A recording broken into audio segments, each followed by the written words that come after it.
You are now watching KG Channel. Hello and welcome back. Ito na po ang mga maiinit na balita. Liza Soberano at Enrique Hill, usap-usapan ngayon sa social media dahil ikinasal na di umano ang Lizken sa ibang bansa. Umiingay ngayon ang Lizken dahil marami ang nagtatanong kung totoong ikinasal na ang dalawa dahil marami ngayon ang kumakalat sa larawan ng Lizken kung saan nakasuot silang ng pangkasal.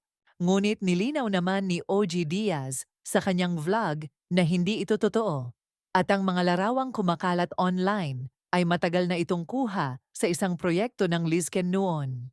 Marahil ay namimiss ng mga fans ng Lizken ang muling pagsasama ng dalawa sa big screen o teleserye. Matagal-tagal na rin na walang proyektong magkasama ang Lizken at hindi rin maiwasan na hindi masabik ang mga netizen kay Liza at Enrique. Kung sabagay ay tahimik ngayon ang Lizken dahil walang ganap ang dalawa. May mga ganap man sila, ngunit individual project naman ito. Si Liza Soberano ay busy ngayon sa kanyang karera sa Hollywood at mga endorsements. Si Enrique naman ay patuloy ang paggawa ng mga local movies, ngunit hindi masyadong pumatok sa panlasa ng mga manunood.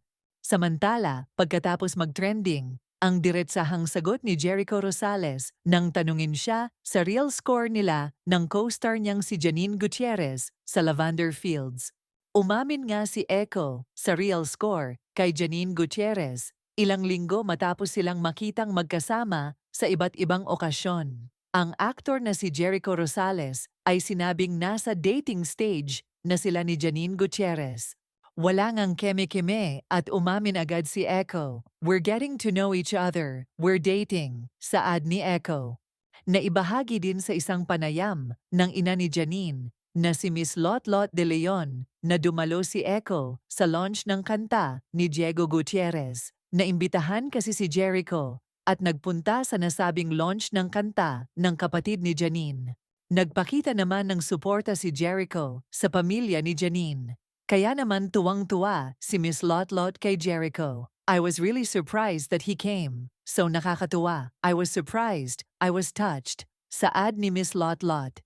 Nagpakita siya and sumuporta. So nakakatuwa. I'm very thankful. Dagdag ng ina ni Janine Gutierrez.